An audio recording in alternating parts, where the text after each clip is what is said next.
On this final episode of Season 10 of the Hinckley Report, state delegates officially name their party nominees, and candidates prepare for consequential primaries. New polling reveals Utahns' concerns about major issues, and our expert panel reviews a tumultuous year of Utah politics. Funding for the Hinckley Report is made possible in part by the Cleone Peterson Eccles Endowment Fund and by donations to PBS Utah from viewers like you. Thank you.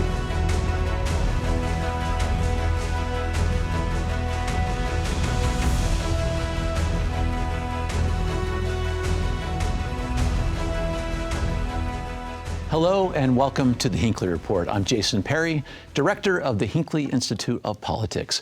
Covering the week, we have Mara Carabello, president of the Exoro Group, Rob Axon, chairman of the Utah Republican Party, and Eric Biggert, member of the executive committee of the Utah Democratic Party. Thank you so much for being with us. It's interesting. We just had our conventions. You all are going to bring such a very unique and interesting perspective to what's happening, not just this past week in Utah politics, but we're going to see into the primaries, into the general election. I want to break that down just a little bit today, if we can. Let's start about on the conventions. Just happened this past Saturday. Democrats, Republicans, all meeting, and I want to get through that just a little bit. Eric, let's start with you for just a moment. I kind of want you to talk about these conventions, the importance of them, because we want participation, we're paying attention, but why? Talk about that for a moment. I mean, conventions are where the rubber meets the road. It's where people actually get out, they go to caucus night, they kind of meet their neighbors, they figure out what's going on, and then they show up to convention and it is a full-out production. You spend weeks getting phone calls, getting texts from candidates, people trying to recruit you for your vote. You show up, there's balloons, we had pom-poms and flags and all kinds of patriotic garb going around. And the candidates make that last pitch. There's an opportunity to meet with other groups. We have issue and identity caucuses in the Utah Democratic Party. They do endorsements. There's jockeying for votes. But for most people, it's their first time participating in anything like this. This was a lot of people's first convention, and it went as smoothly as I can remember in my 12 years of doing these now. Yeah. Rob, break it down, the sort of the preparations for you, too. That's a lot of people and not a really long period of time to get a lot of serious work done. Yeah, it's a wonderful experience. As Eric talked about, it starts on that caucus night in the lead up to caucus when you're inviting neighbors, inviting citizens across the state to come out and to participate. You start that process of delegate election. So the neighborhoods, they get together, they elect their delegates. In the Utah Republican Party, we have 4,000 delegates from across the state of Utah. So last Saturday, we were there at Utah Valley University in the UCCU arena. We had 4,000 delegates, about another 1,000 people there. So it was a lively crowd. We've got 5,000 individuals, spent a good number of hours, starting first with breakout elections, where you're electing legislative races from across the state. Then you come together for business, and then some of those congressional races. So a lot of fun. I want to talk a little bit on the string that is symbols that are created with these big time events. First, I'll say, I mean, both of them were professional this year. They were well run. But I just want to talk about the differences a little, not the excellence there. The Democrats, when you look at the symbols, the Democratic Party led with a little bit more approachable. One of the first jobs I had was working for an advance guy for Ronald Reagan. So event symbols are really important. They had a podium. The Democratic Party had a podium. They invited the candidates to bring their folks on stage. Conversely, the Republicans were very produced, have been for a couple of years, bunting on the front, a group of people sitting on stage in a much more pomp and circumstance, I would say, more approachability, were the two symbols, both of which are terrific, but the two symbols that I thought the parties represented. And I think it's the first cue to what the tone of the party is for the election season. Yeah, Rob, talk about that, because I'm curious about that, and kind of put the tone together with sort of kind of how the makeup goes, because the argument for some of these conventions, and I want to hear the Democrat side as well, is this is a place where you have your well-known candidates, you have the less well-known candidates. It's in a place where you get to hear from both of them. Yeah, 100%. And here's the nice thing, and this is what I firmly believe about that process of delegates and conventions, is that even if somebody is a brand new candidate, not well-known, they have something to offer. We are in a country and in a state that believes in representative government. Ultimately, it's the citizens who are engaging and deciding people to represent them. And so even somebody who's less well-known, they come in, they engage on issue 1, 2, or 3, and then suddenly that issue becomes the thing that all of the prominent candidates are talking about. It's a very meaningful process. This year, too, and before we had all of the folks kind of lined up, I don't know if you saw the earlier piece, we had a musical number, followed by a dance number, followed by another musical number. We really wanted to establish this spirit of where we came from. And so we had a lot of visuals that referenced back to the country's founding and this idea that we're 250 years into this experiment. And if we do things right, we'll build that foundation even firmer for another 250 years. And we believe that we have a responsibility in political parties to add to that. Eric, talk about how you set the stage to tomorrow's great point, because sometimes you get the whole flavor for the party and the direction of the party from how they stage these sort of ceremonial pieces of these conventions. Yeah, I mean, we had 90% of the races this year we fielded a Democratic candidate, and it's more than we've ever been able to field before. So we had a lot of people there for the first time. We had a lot of candidates no one had seen before who were new to this as well. There's a handful of us with some institutional knowledge putting stuff together, and it made it so that the environment in the room was so enthusiastic because of so many people's first-time opportunity to see the party structure in action. And I'll tell you, this stuff happens with volunteers. This is not a paid organization by any means. I set the flags up on the stage myself, along with our executive director's husband, who is from Puerto Rico. And I gave him a whole history lesson on the U.S. flag code and where the U.S. flag goes and where the state flag goes and all of that. We didn't have nearly as many flags as the Republican Party had. But it was an opportunity for us to kind of create our own atmosphere. We modeled it a bit after the style like you see at the DNC when you watch that. In election years on the news or something like that, where each county had their little, their county name on a banner. And it made it so that people were around people from where they're from, around people who are ideologically like them for the first time, and it creates a real sense of unity that we don't get to do the rest of the year. And it's an interesting note that both parties had great attendance.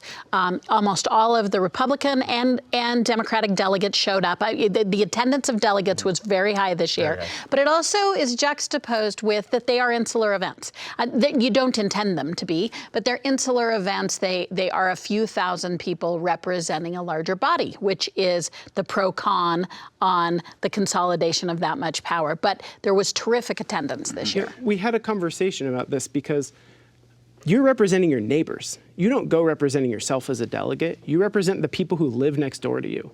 And it's a different responsibility to walk into the building and not say, okay, this is who I like.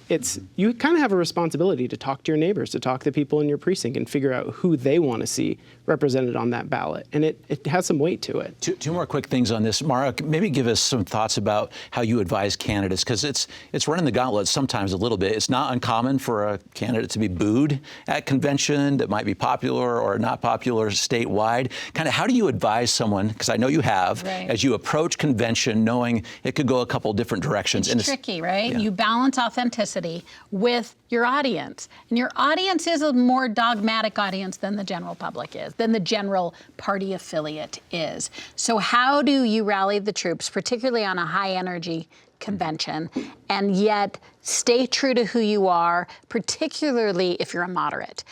Conventions don't love moderates because these are the passion folks who are showing up.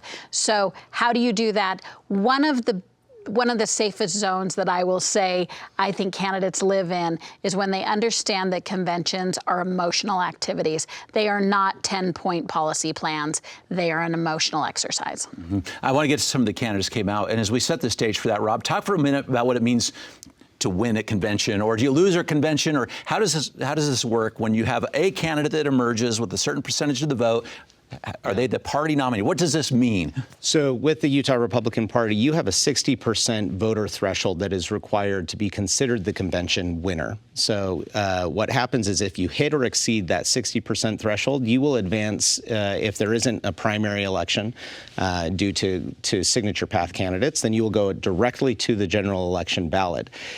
If you don't hit 60%, then there are two individuals that will advance. So it's the top two vote recipients, each one receiving over 40%, will advance to a primary that will be open to any Republican voter within that respective district.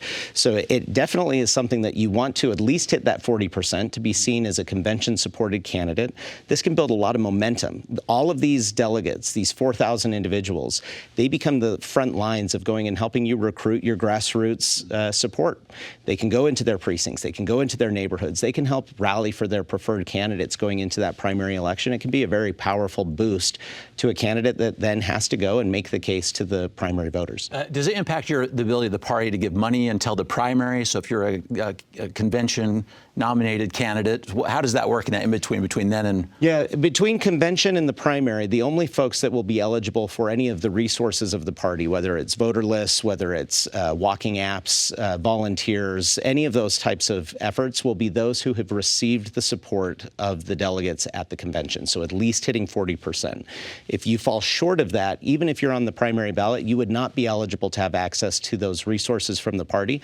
We're not going to attack you. I mean, you're still a Republican. We want you to do well. We want you to talk about the principles and the platform that we believe in, but you don't have the support of the party resources until you secure the nomination. Perfect. How about on the Democratic side? Pretty much a similar process. We have a slightly lower threshold, 55% to move on. We don't necessarily call it an endorsement from the party or anything like that going into a primary, but since we've had the signature path, the convention is kind of less relevant in the sense of we have more candidates who just gather signatures to get on the ballot because, like Mara said, delegates aren't really representative of the population of the party or of Utah in general. So it's been great to have the opportunity for candidates who are either more moderate or more progressive to be able to go and find ways to get on the ballot that aren't just appealing to the delegates. The interesting thing in our party is that we need as much help as we can get, right? Let's not hide the fact that Democrats are the smallest team on the field here. So we make it open to any candidate to be a part of the coordinated effort to win seats in Utah from the time they file up until the time they win their elections. Mm-hmm. So I will push back a little bit from the perspective of the Republican Party on this idea that delegates are out of step with the broader base of Republicans. I don't find that to be the case in every situation. And I also find when it is the case, it's relatively small where that divergence is. And in fact, if you look through the last, 2 years ago, the last election cycle, out of 28 races that went to a primary, the convention-supported candidates still prevailed in the primary in 22 out of those 28 times. And so there are instances where there's a difference, but that's part of the process. We're okay with that. It's why we advance two people if somebody doesn't hit that 60% threshold, is this belief, well, let's give it to the broader audience of Republican voters. I think more political engagement throughout the election season is good. And so having the convention season is good, followed by the primary season, followed by that engagement through the summer and the beginning of the fall, and then we see what happens at election day. But it would be documented that opinion research does show that the ranking of issues and how issues are spoken about with party and party delegates does diverge from the general conversation. Absolutely. It doesn't mean that the party's not representative, but the issues are different. I think the divergence is if you're a delegate, you've done this work, you've done this effort of really understanding this is the party platform. Or and you I'm have trying a to find passion, candidates who or you have an ideology. You may not have done more research. You may just be more passionate about a single issue. Those passionate ideological voters exist in the primary too, though. And they're terrific, but it's not necessarily true that they come more prepared.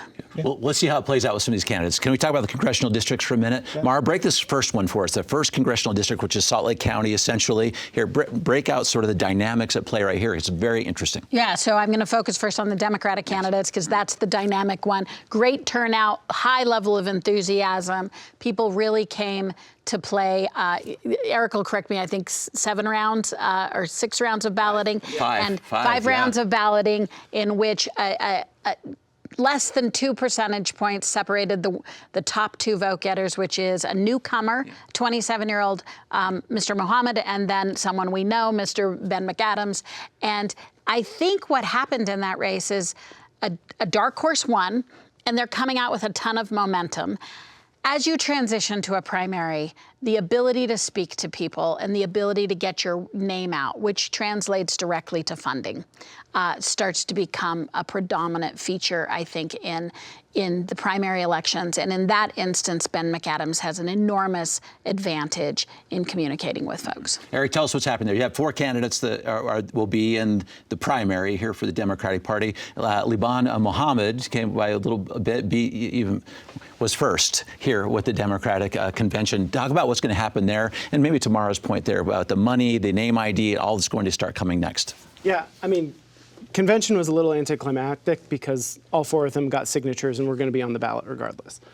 And they had to pay money to get signatures. And now they have to pay more money to go win a primary. So money is kind of key here. And then you just kind of see where different candidates align on the issues. And I think the way that things are starting to split is that there's probably 3 candidates who are fairly progressive. Ben McAdams, who's seen as more of like the moderate one on the campaign trail, but I mean, for Utah is pretty progressive. And we'll see how those votes split. Congressional District 1 is a D+14 district, according to the Cook Political Report, so it's probably a safe Democratic district for this cycle. We'll see what happens next time around. So really the primary is the thing going forward that will show us what's going to happen in November. And just a couple seconds on this. You did do ranked choice voting in this particular district here. Maybe just a little bit on that, because sometimes that gives you an interesting flavor for who comes out on top and number 1, number 2. Yeah, I mean, if you look at the breakdown of each round of those voting sessions, the first round, I think McAdams had like 289 votes, and he finished with just a little over 300.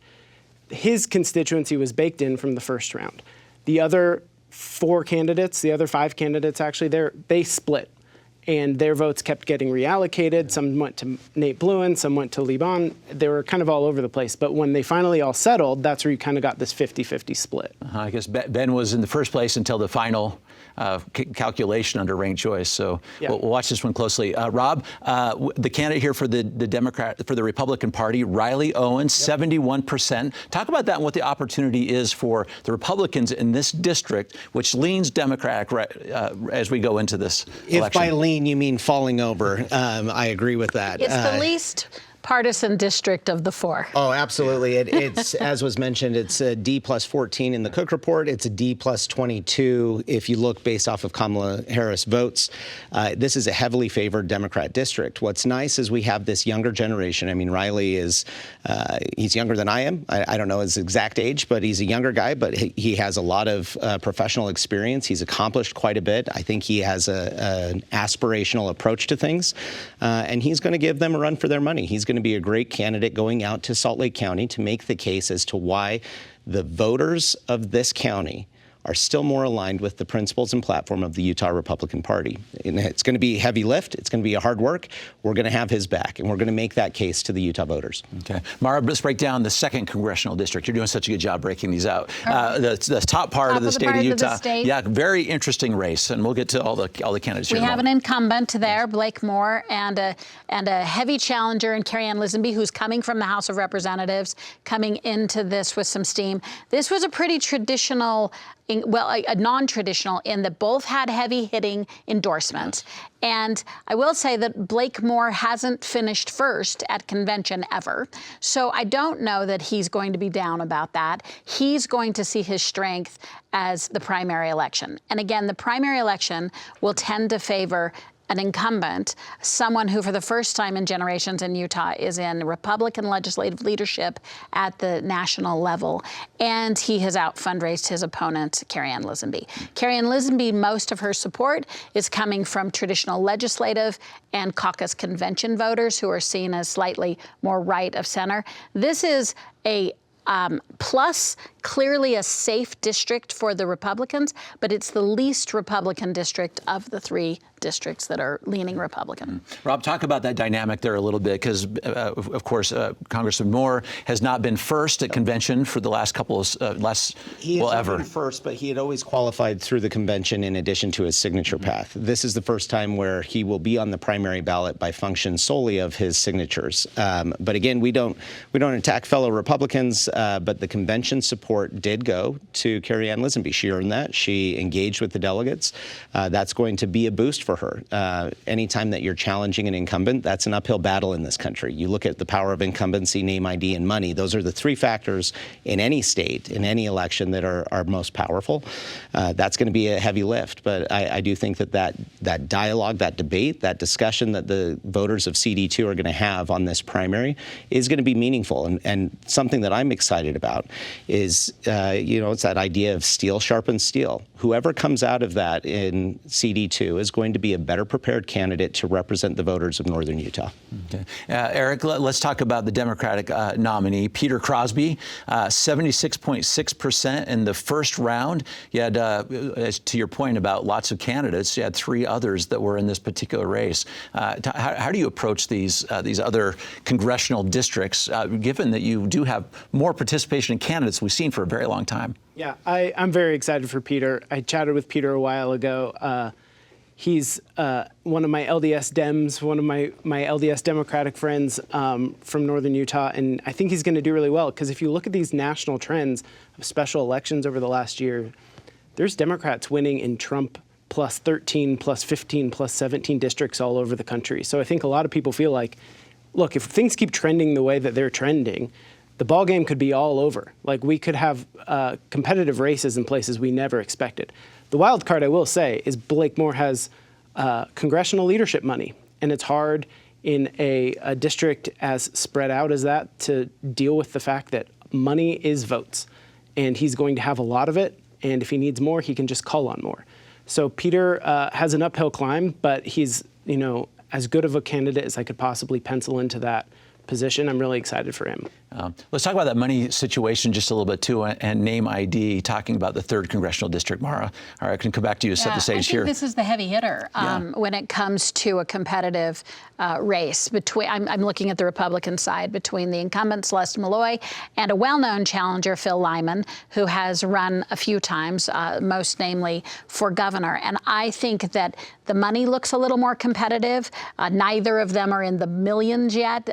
Celeste Malloy is very much outraising. Interestingly enough, some of the Carrie Ann Lisenby supporters are also Celeste Malloy supporters. So when you're looking at where money's coming from in Utah, it gets a little bit mixed. I will note on this race, this one I think might, as well as the 2nd CD, get a little rough. And I hope the voters look at negative campaigning about whether, now I don't think it's negative to criticize someone's record, but when people start criticizing character, and which I think we have an opportunity, the Lisenby campaign before has been pretty aggressive. As now we move to CD3, Phil Liban is pretty known for his roughhousing. So I think this will be the most competitive race and the loudest race. One still has to give favorites to the incumbents. The power of the incumbency, most incumbents nationally are winning at a 80% plus record. You're looking at Celeste Malloy being a moderate person, although this is the most Republican race we're going to see.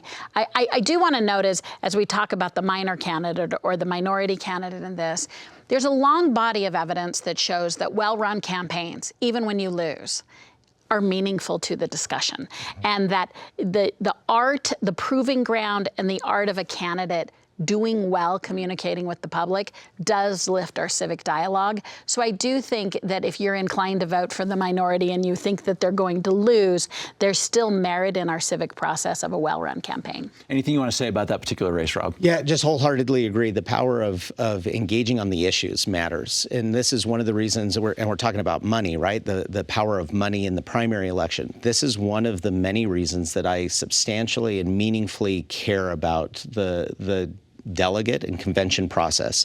It takes money out of the process to a higher degree than what you would receive in the primary, and it adds substantively to the dialogue. And I believe that even coming out of convention, the topics, the issues that were discussed at convention, the issues that are priorities of these delegates start to work their way into those primary elections. And in this case, in CD3, we're coming out of convention. It was about a 50-50 vote. It was 50.9 to 49.04% of the vote.